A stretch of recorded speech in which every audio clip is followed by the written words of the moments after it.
Yeah, I feel better now. Do you feel better now? All right. I'm primed. Hey, you I'm know primed. what? If we don't get the host all ready to roll here, we gotta give the host his props here. Comes up from behind the curtain and That's right. things like that. So what is going on, everybody? I am Chris Flowers. I am the executive producer of the Biz Coach Show, and I am here with the one and only Eric T. Whitmore, who is the founder and CEO of My Biz Coaches and the Biz Coach Show. What is going on this morning, sir? Other than everything. Everything is going okay. we are super busy with lots going on, so it's exciting and unnerving. And today we're going to talk about really cool stuff. So I'm excited about that. And we're going to talk about some decision velocity. If I'm not Decision mistaken. velocity. Why slow leaders lose in fast markets. Mm-hmm. So it's actually based on an article I wrote on LinkedIn earlier this week, actually. Mm-hmm.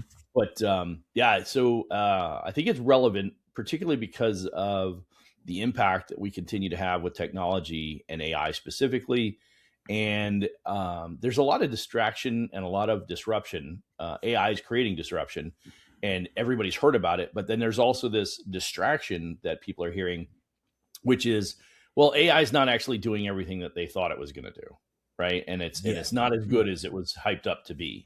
Yeah. And so there's this constant disconnect in regards to, is AI actually contributing at the level that we anticipated? Is it doing the things that people told us it was going to do?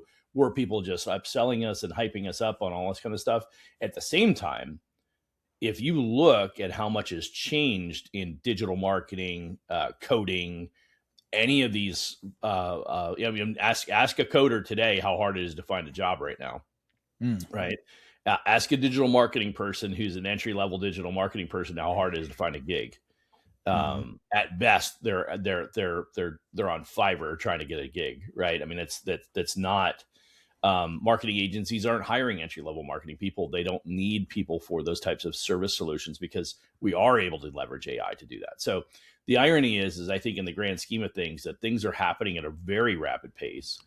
It just depends on what perspective you have, right? And I think that's true of all scenarios and in any era of change that we go throughout the years, right? And all we have to do is look at the last 50 years and how much has changed in the last 50 years. Sure. It doesn't seem like a long period of time, but that is basically my lifespan. So from the time I was born till today, 56 years later, right? There's a lot of things that are different than when we grew up. And we literally were just joking about that before the show, right? Just talking about cartoons. But what's interesting is, you think back to when we were kids, and if you remember, there was only 3 channels back in the early days. Oh yeah. Right. There was only 3 channels on TV. Now there's, not only is there unlimited freaking TV streaming channel, right? But now I can do streaming or I can go on YouTube and I can find all kinds of entertainment opportunities on YouTube. I mean, it's just ridiculous how much. Hell, YouTube has its own streaming service.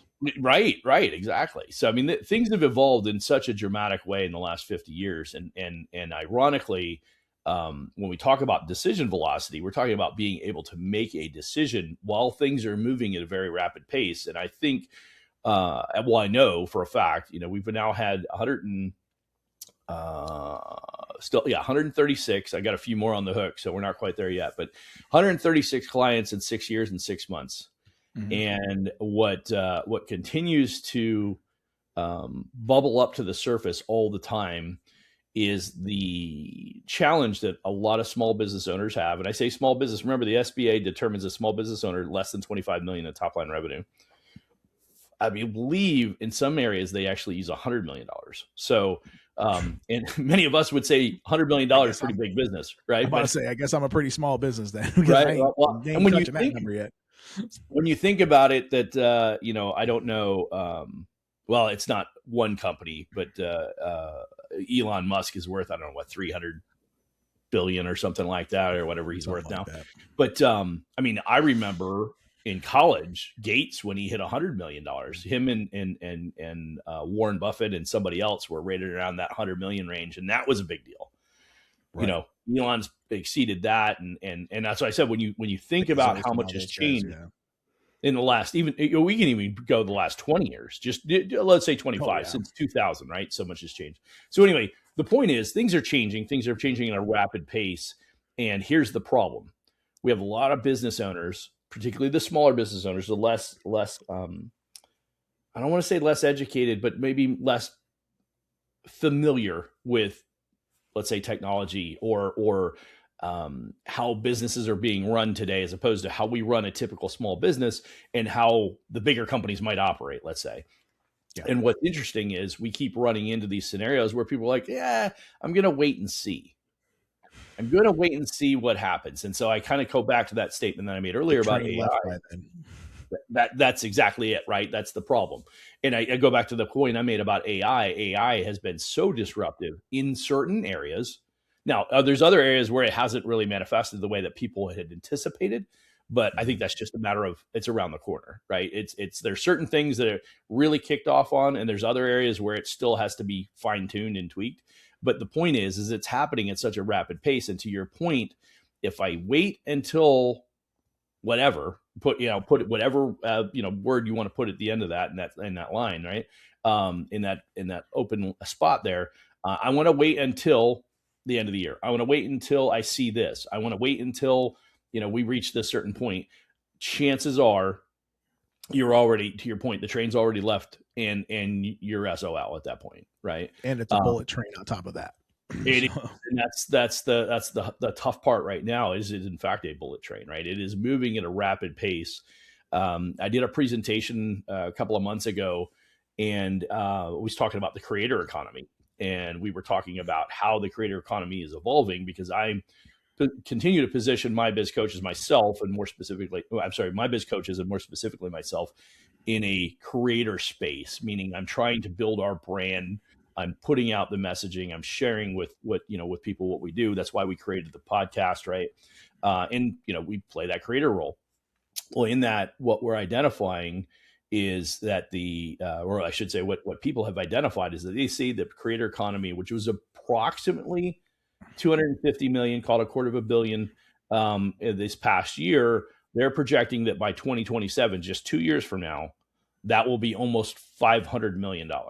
Or 500 billion, half a trillion. And that the projections from 2027 to 2030, so 3 years from then, 5 years from now, this creator economy will actually be $1 trillion economy or industry. And with that said, that's a 4X from where we are today. And anybody who looks at YouTube would easily look at YouTube and say, oh, there's way too much stuff on there. Yet their projections are showing that there's absolutely reason to believe that will double in the next 2 years. And if you extrapolate from that, then it very well could 4 up by 2030. And here's the reason. What we did, and this goes back to our conversation about cartoons, right? 80s and 70s cartoons, right? What has changed is the 3 or 4 primary channels that dictated all the things that we saw on TV, or you can go to the radio stations, or however you want to, whatever media that you want to kind of reference. The truth of the matter is, all of that's really been split up now, right? And it's like you can go start your own YouTube channel, right? Build out your own podcast, get a following, and maybe you don't have millions of subscribers, but all you really need to have is about a couple thousand subscribers to have something that's worthy, right? And if you did get yourself 10 or 15,000 subscribers, there's a strong chance you got your 1,000 followers, hardcore followers, that are going to help you grow and scale that whatever business model you're trying to build out of that. Right. Anyway, the point is, it's moving so fast that if you don't determine that you need to get on board with this quickly, you won't have the opportunity to make that distinction, right? You will get passed up. And here's the thing. You and I have been on this journey for the last pretty close to 2 years now, right? We've been working together for a year and a half, and you've been working on podcasts for a couple of years now. But what's happening for us is that the podcast industry is changing. I mean, the technology that we use today didn't exist 2 years ago, right? Some of the stuff that we're using today barely existed a year ago. Or it wasn't cost effective, or it was too hard to manage or work through. Now it's so it's evolving at such a rapid pace, and the technology is enhancing so quickly that we're constantly looking at our different platforms and saying, okay, well, is this still the best platform, or is this platform better now? We've already Right? switched once. Right, exactly. In a year, right? We've already switched because and ironically, we say that, and the company that we used to be with just got some recent updates from them, and they're like touting all these new things, although the price went up quite a bit. But they're touting all these new tools and resources and everything. We've already switched editing. We switched what we're broadcasting. Oh yeah, we've made every platform, everything that we were using 2 years ago, or that I was using 2 years ago, we have changed since then. Yeah. Mm-hmm. So that's what we're talking about here, is how fast things literally are moving. And I say 2 years ago, the editing, how bad was the editing process 2 years ago when you first started making your podcast? Oh, it was painful. I mean, and it's with AI, it's gotten substantially better. I mean, I'm not saying it's perfect, but it's way better than it was, right? And it's certain much areas, more effective. Mm-hmm. What's that? Certain areas, yeah, absolutely. Yeah. So that's what I'm saying. It's not perfect, but it's certainly got a lot better in a lot of areas. So all of that to say is that the speed is there. The question becomes for you as a business owner, you as a decision maker in your organization, as a leader in a department, are you sitting on the sidelines waiting to make decisions, or are you recognizing how things are changing and how quickly they're changing and saying, okay, I need to make a decision? So today we're going to talk about decision-making processes. I'm going to lead into this just a little bit here. So where these show up for a lot of companies, and I'm going to use the 8 phases of scale that we talk about with My Biz Coaches. There are more specifically we talk about in the CEO's Playbook for Scale. But in the 8 phases of scale, in the phases between leader and optimizer, so leader, architect, and optimizer, that's basically taking you from $500,000 to $10 million. In that phase of growth, early on, speed comes naturally, right? It helps. Things go well, but eventually complexity creeps in. It becomes a little bit harder to really kind of speed up the pace of the growth. So in the beginning, it's easy the point is that when you're growing your business, it's easy to do it fast in the beginning. But then if you don't have the systems and processes in place, you start kind of tripping over things. You have to slow down, to retrench, to go forward again.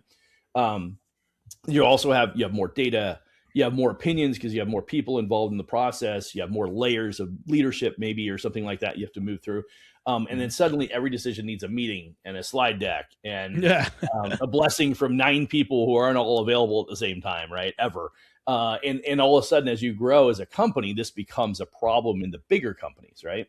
When you're a small company, you're the only one making decision. Your biggest problem is hesitation, right? You're procrastinating because you don't know what you don't know, and you're not sure what to say or do or how to move forward. So there's a combination. When you're the small business owner, you're not sure and you don't know, and so you maybe come to a channel like ours. You can learn more about how to make those decisions and how to implement and what it needs to do and what's it even going to look like, or how hard is it going to be to do, and who do you need to incorporate to bring into that to do it. As you get a little bit bigger, you get that mid-size. Now you start running into things like, well, I'm going to have to change, like we just talked about with our podcast. We're going to change from this one to this one. Well, that didn't come without pain, right? It was a better solution for us, but it was a stumbling block, right? We were trying to figure out how to use things. Took a minute to get it right. Well, one day we were both 15 minutes late for the show because neither of us could figure out how to get into the back office. But now? Yeah, now it's just Look at us now, huh? Yeah, now we get it all figured out. But, it came with its, and so in that mid phase, you're kind of like, well, I don't know, I got the people, but, then we have to figure these things out. That might be more painful than the new solution. In every scenario where you're transitioning, you have to take that out of the element because, yes, there's going to be a pain point, but you have to accept the fact that with a transition, there's always going to be some adjustment. Sure. Right. And then when you get to the bigger ones, I just described that, you get as a bigger company, now there's so many different moving pieces that becomes a bigger challenge to try and do it. So all the more reason when you're smaller and mid-size, you need to start looking at how you make your decision process, particularly in a rapid pace. Go ahead. You were going to say something. No, I was just going to say it kind of falls back onto things we've talked about in prior shows, things like that, where owners can get in the way of the growth. Right. You know what I mean? Because they're too afraid to delegate tasks, or things like that, where that's the thing that's going to stop them from being able to scale and grow. If they don't bring on people that, let's say, we're talking about AI, that you don't bring on somebody that has this, have better handle on it, but you need to do it, bring somebody on board. Right. If you can't do it, then like I said, like Andy Stanley says, there's somebody out there who loves to do what you hate, pay them to do it. Bring those people on board, so that way, we're gonna have to swallow that, and like you're gonna have to relinquish a little control. But right. once you do, you just go up hockey stick, bro. Yeah. Once you know how to do it effectively, to your right, absolutely, you get that, it can take off for you. So here's a couple of reasons why slow leaders lose. One, they confuse analysis with leadership. They're thinking they're doing the right thing, and the reality is they're just overanalyzing the whole thing. Yeah. Another one is they outsource decisions to consensus. So meaning, I'm like, well, Chris, do you think this is the right thing to do? Well, Christine, Ian, do you think this is the right, Blaine, do you think this? Then I got 5 different perspectives. At the end of the day, who's the leader? The leader has to make the decision. Do you get perspective? Yes. But sure. But at the end of the day, it's your job to take the perspective, analyze it, compare it to what you're trying to do, and then make a decision, not wait for everybody to be in consensus. And on top of that, you got to have people that are not, you have to have a culture that's willing to be open. And as a leader, you need to hear some criticism. You can't be in an echo chamber. Oh, Eric, that's great, buddy. I love it. Yeah. It's like, hey, you know what? Here's what I'm seeing from this side of the fence. You know what I'm saying? But if a lot of people are like, hey, do you roll it with an iron fist? They're gonna be like, yes, sir, let's go. And then you're not going to get that perspective, things like that. So that's another moving part. Yeah, absolutely. And then the third point that we kind of acknowledge with slow leaders is they delay because they fear being wrong. So, and that's one of the things I really want to touch on today. We're going to talk a little bit about how to make decisions like that. If that's one of your fears, we can actually help you with that. But by the way, there's an irony to this whole scenario about that, which is the longer you wait, the more expensive it's going to be to move. Absolutely. I like the George Patton quote. It's like, a good plan violently executed today is better than a perfect plan next week. Yep, absolutely. Yep. I think you've used that phrase on this show maybe a couple of times now. Once or twice. But hey, so here's the deal. Yeah, there you go. All right, so here's 5 ways high velocity leaders operate, right? These leaders build systems that force speed without chaos, right? This is 5 key things. The first one is get clear decision rights. Who decides, who informs, who executes, and make sure that there's no ambiguity, right? Be very clear on who's making the decision. So like I said before, there's not 5 people making decisions, 1 person making the decision. You may get 5 perspectives. Input, yeah. Right, but 1 person's making the decision, right? And then who informs it? Who's going to tell everybody this is what we're doing? Because here's what I've seen. Decisions made, and then nobody actually ever tells anybody, hey, this is what we're doing. And then they get pissed off that nobody does anything. Right? And then who's responsible for executing? Who's responsible for ensuring that the results get rolled out? So that's the first one. Be clear on decision. Second, default bias to action. If the downside is survival, decide now. Okay, so here's the problem. People are looking, let's say, for instance, AI, and they're like, I'm going to wait and see. Here's what I'm going to tell you. And if you don't believe me, listen to 100 other pundits that are out there talking about the same thing as it relates to AI. And I will tell you that 80 or 90% of them will say the same thing that I'm saying, which is you can't afford not to get on board with AI. You just need to make sure that you understand how AI is going to impact your business. Right. It's not a matter of whether or not it will or won't impact it. It's how it will impact it. And then once you've identified that, start figuring out what you need to do to adopt it. Because the truth of the matter is, if you don't adopt it, it is a survival thing, right? A prime example, we have clients who they do a lot of home services, and those home service clients have not had an AI lead generation process to help them accelerate how they get in front of more clients, right? Some kind of marketing strategy that would get them in front of more clients. And so they're like, no, I've never had to do that. I'm not going to worry about that. Well, here's the thing. You may not have had to do it in the past. Better yet, you may not even need to do it for another year. But here's what I'm going to tell you. Within the next year, your competition, whether it's the guy down the street who's been there for 10 years who decides to get on board with AI, or it's some guy who decided, hey, I realize that there's a bunch of these knuckleheads that are really good at this thing, but they're not doing what I can do, and I can beat them to the punch and get the clients faster and more cost effectively. I'm going to do that and take their business. Again, it doesn't matter if you make the best buggy whip out there. If people are driving cars, it doesn't matter how good your buggy whip is, right? I don't care how great you are with HVAC. If you're not getting the clients, you're not going to have the opportunity to impress upon the client, right? And so you have to play that game to some degree. You cannot afford to wait because they're going to beat you to the punch and you're going to lose out, right? So it's if it comes down to survival in a scenario like that, where somebody's going to come in and they're going to impact the business, they're going to disrupt the market, you need to get on board with it and just figure out, like I said before, how it's going to impact your business. And marketing is definitely one of them in many cases. Mm-hmm. So the third one is no guardrails, not handcuffs. We actually talked about this a couple of months ago in regards to adopting AI in businesses. And you remember the conversation we were talking about. Yeah. You got the younger people in the field, and they're like, hey, why aren't you using this technology? And this more senior individuals in the leadership roles are kind of like, well, I'm not quite sure. I don't completely understand it. So we're just not going to do it. Okay, well, that's a problem. Because if you do that, you're putting handcuffs on me. You're saying I can't use a tool that I can obviously see is going to be beneficial to me because I know and I understand it. Just because you haven't taken the time to understand how it would impact the business, now you're expecting me to sit on my hands and not take advantage of a tool or a resource that would make me more effective or give me better results or whatever the case may be. And that's not so guardrails, you can use it to this point. You can use it for this. You can use it for these things, but you can't use it for these things, right? Because people hear the really bad scenario about how some law firm used AI to come up with their argument for a case. Oh, wow. Yeah. Okay. Oh yeah. In the early days, that was an interesting one. Yeah, but they used it to argue a case, or they used it to do research, but then didn't check the research. Right. So it's great. You can use it to come up with the research, but then double check it and make sure you check your resources. Right. Anyway, so you can put guardrails on it. Just don't put handcuffs on it. Just don't tell me no just because you don't know or don't understand, because that's the problem you're creating for that business. That's why you bring on people on board that are familiar with the tools that you are not. So therefore, let them use them. Right. And go off and do something else that's going to make the company money.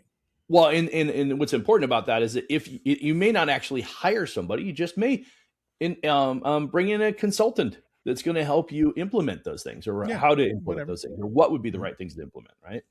Sure. Like us. I don't know. We might be able to help you with that. Maybe. The fourth one is short feedback loops, right? We kind of referenced that, right? One of the best things to remember is that you have weekly scorecards, you have real KPIs, you have fast data beats perfect data. Okay, here's the point. If you're using technology to capture data, it doesn't have to be perfect. What's important is that you get it quickly. Here's the example. You worked in the finance space. You know how long it takes to get a P&L from somebody. Because, I got to wait till the end of the month, and it takes them like 2 weeks for the accountant to finish it and get all the details and blah, blah, blah, blah, blah. But if I have a good cash flow statement, I can tell you kind of where I'm at right now, right? And a balance sheet is based on the day that they created. So I don't need a P&L per se. What I need the data that shows my business is growing or it's regressing. And you can do that with some strong KPIs that you track on a regular basis. Doesn't even need to be a P&L. Now, as long as you're in the ballpark, because some people got some real whacked out, like, where'd you get this projection from? Well, that's what, yeah. But if you're, for the most part, though, if you're getting consistent data on a regular basis, and I say, like, it's like you get it daily or at least weekly, at minimum weekly, you can make good, intelligent decisions on your business, right? We're talking about making fast decisions. You need good data to be able to do that. But it doesn't have to be perfect data. You don't have to wait till you have every I dotted and T crossed, right? You can work with what you have as long as you're consistently getting relatively good data, right?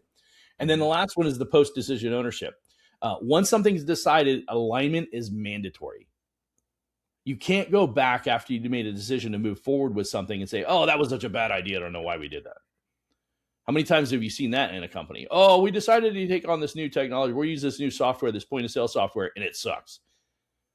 right? And then nobody uses it, right? That's a huge, and the people don't use it not because it doesn't necessarily work. It just didn't work the way they thought it was going to work.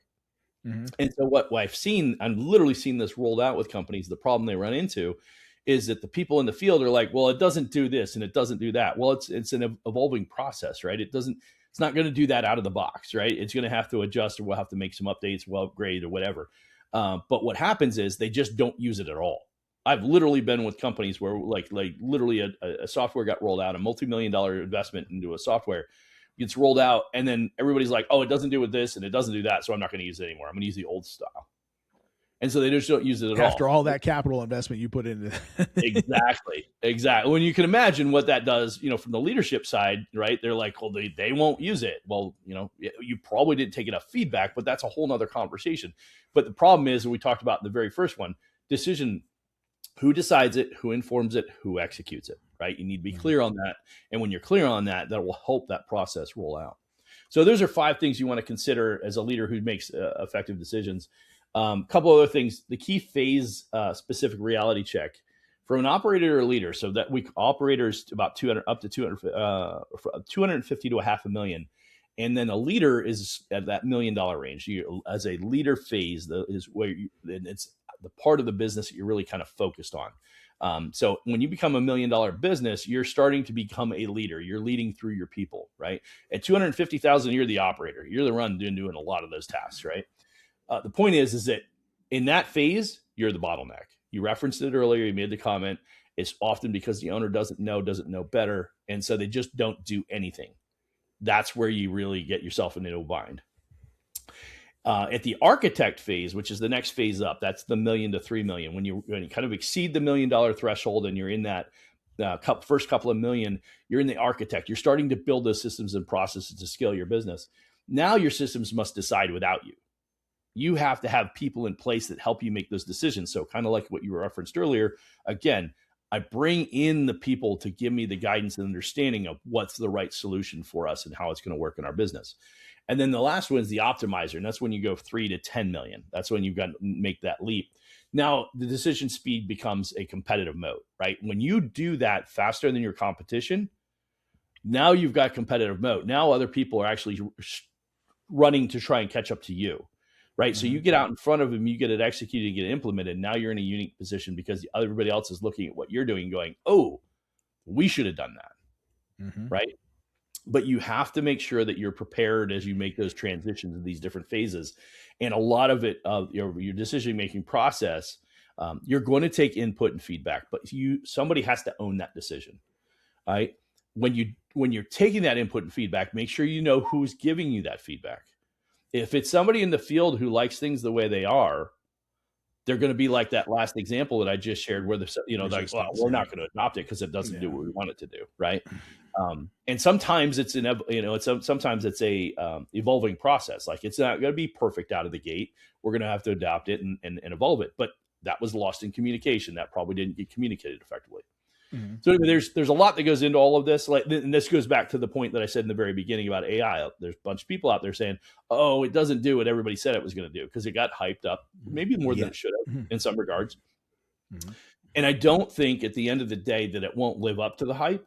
I just think that right now they're seeing certain people are seeing it maybe evolve in certain areas, and I don't think that they're seeing how much it's made an impact in the business, right?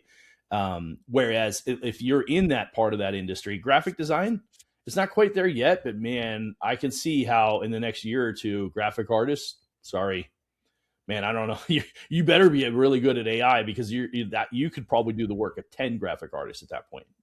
And that's always been an area where they could actually charge a premium and get away with that. But what's going to happen is the right person with the right tools with AI are going to be able to create 10 times the volume and at higher quality than we've ever seen.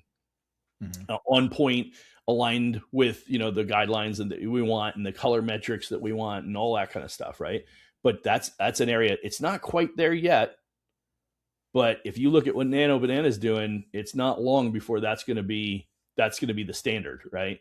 I was going to say I go on Gemini, and I'll put in something and it goes to that nano banana and then Yep. comes out And way better than ChatGPT. I can tell you that. Absolutely. Right. But if anybody's only ever used ChatGPT, they're like, oh, it sucks at, making illustrations and stuff like that. It's not great because it really requires you to be good at developing your prompting and all that kind of stuff, which, some of us don't have that visual eye. But if you had somebody who is a graphic artist who learns how to use Nano Banana, for instance, man, they could probably crank out 10 times, maybe even 20 or 30 times the kind of volume in the production with super high quality.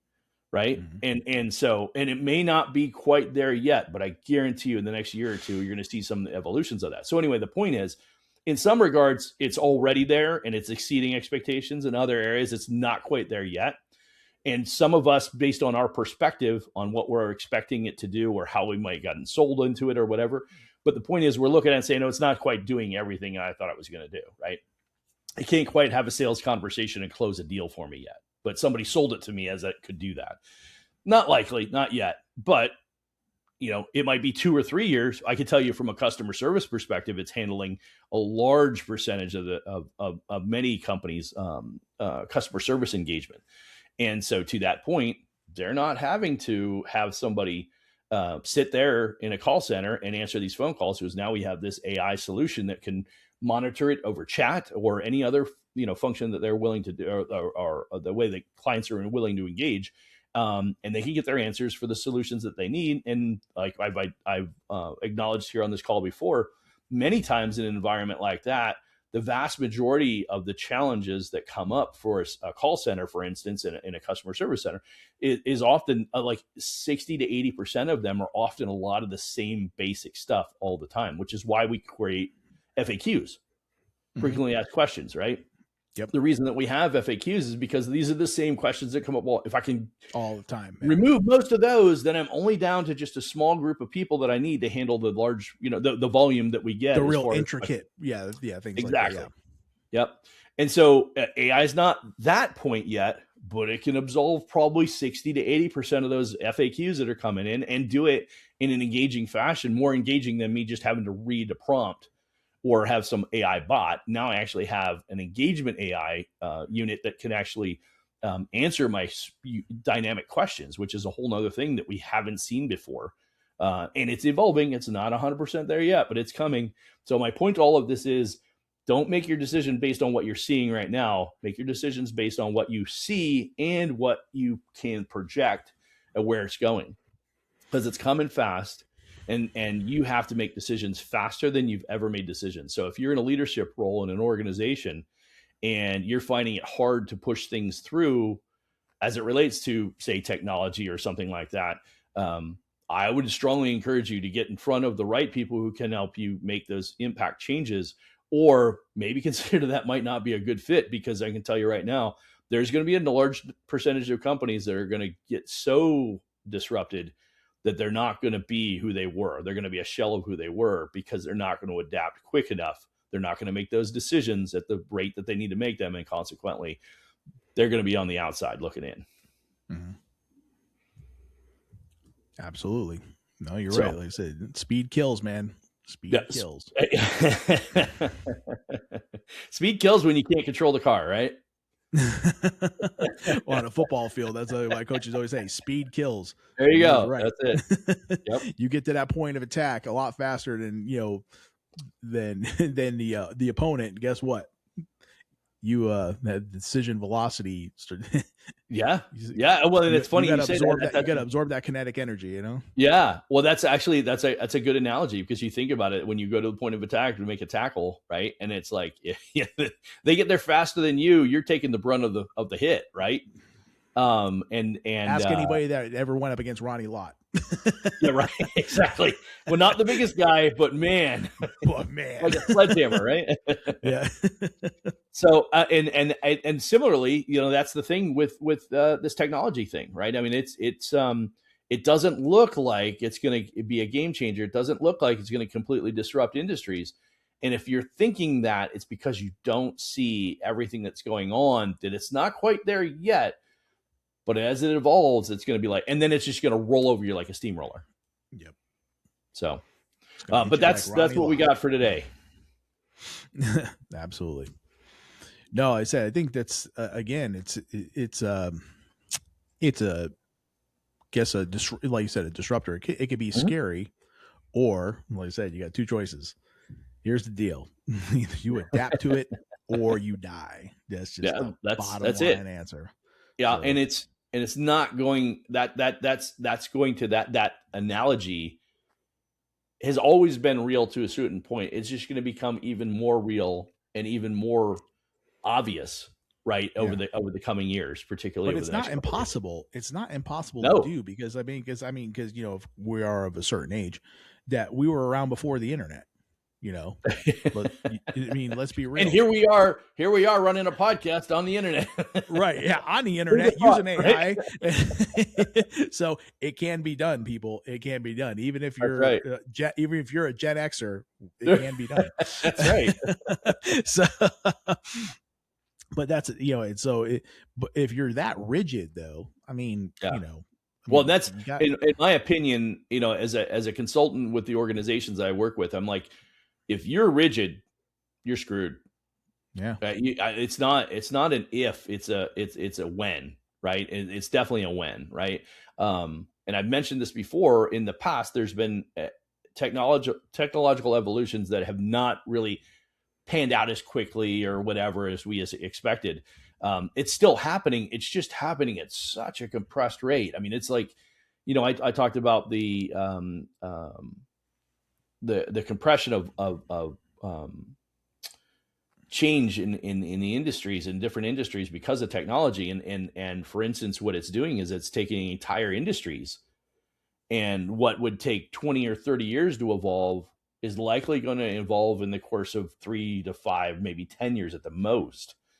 Mm-hmm. Which is really interesting because, I mean, and this is no different than what we experienced through the whole computer age, right? I think it was Moore's law was introduced to us, and it was based on the speed of computing power because of the chips that we use for computers, and Yeah. the chip technology. They were saying that it was doubling at the rate of every 18 months, right? The amount of computing power it could do was doubling every 18 months at that time. And if I remember correctly, in the time frame of that was like mid to late 90s, maybe early 2000s, somewhere in that range. Yeah.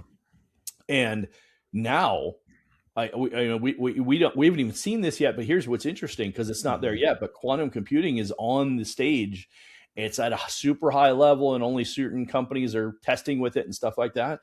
But if you take the evolution of AI and add quantum computing to it, it's gonna accelerate at a rate that's just unimaginable right now. Mm-hmm. And there's a lot of reasons to have, to have caution to that. But I can tell you from a business perspective, that's the main thing that I'm focused on. From a business perspective, it's going to hit, and it's going to hit hard. It's going to hit fast. And if you're slow to make decisions because you want to be, analytical, well, do it faster, right? It's like, it was one of my favorite phrases by Arnold Schwarzenegger. He used to say that you need to sleep. What he say? He was breaking down your 24-hour day, how many hours in a day, and to do all the different things he used to do. And he says, well, you have 6 hours of sleep, and people are like, well, I sleep more. I sleep 7, 8 hours, and he's like, well, then sleep faster. Yeah. Right.